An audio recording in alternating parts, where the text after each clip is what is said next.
প্রত্যেককে বিশ্বাস করা বিপজ্জনক, কিন্তু কাউকেই বিশ্বাস না করা আরও বেশি বিপজ্জনক।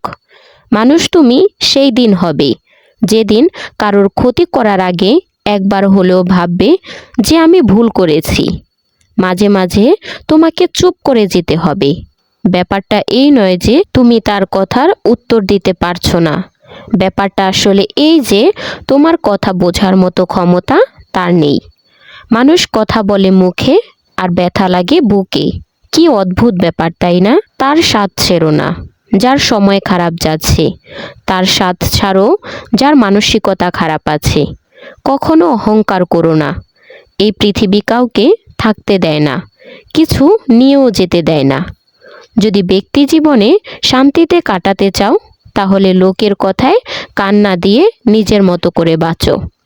মৃত্যুসজ্জায় মহাবীর আলেকজান্ডার তার সেনাপতিদের ডেকে বলেছিলেন, আমার মৃত্যুর পর আমার 3টা ইচ্ছা তোমরা পূরণ করবে। আমার প্রথম অভিপ্রায় হচ্ছে শুধু আমার চিকিৎসকরাই আমার কফিন বহন করবে।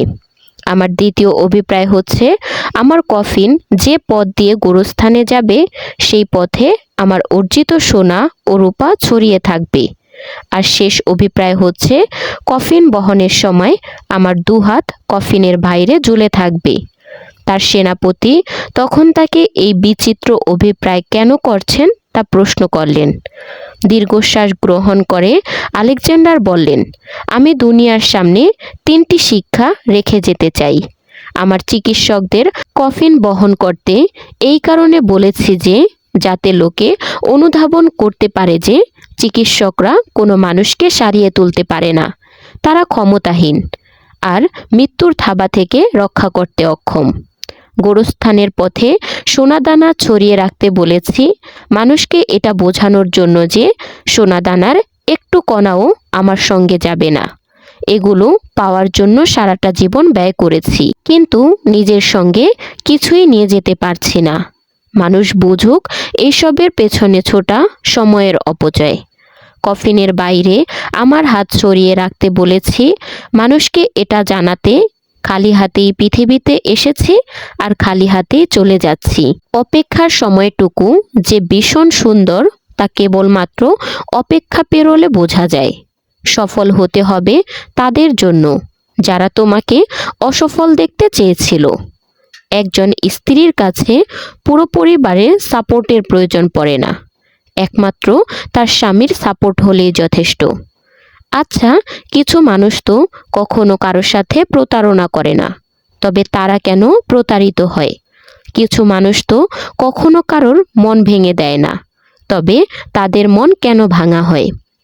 কিছু মানুষ তো ভালোবাসতেও চায় না, তবে কেন ভালোবাসা শিখিয়ে ভালো থাকাটা কেড়ে নেওয়া হয়? যারা অন্যকে ভালো রাখতে জানে তাদেরকে কেন কেউ ভালো রাখতে পারে না? অন্যদেরকে গুছিয়ে মানুষ কেন নিজেই অগোছালো হয়ে যায়? যাদের মনটা একটু ভালো তাদের কষ্টটা একটু বেশি। তাহলে কি এটাই বাস্তব? এটাই সত্য? এটাই কি তবে দুনিয়ার রীতি? প্রতিটা মানুষের ডিপ্রেশনের পিছনে সংসারের আপন মানুষগুলোই বেশি দায়ী। মন খুলে কথা বলতে না পারলে মানুষ অসুস্থ হয়ে যায়। ছেলে সরকারি চাকরি করে বলে নাচতে নাচতে মেয়ের বিয়ে দিতে দৌড়াবেন না। আগে মানুষ নাকি পশু সেটা দেখুন। মানুষের মতো দেখতে হলেই মানুষ হয় না। ভাবছেন যে মেয়ের ভবিষ্যৎ ভালো হবে?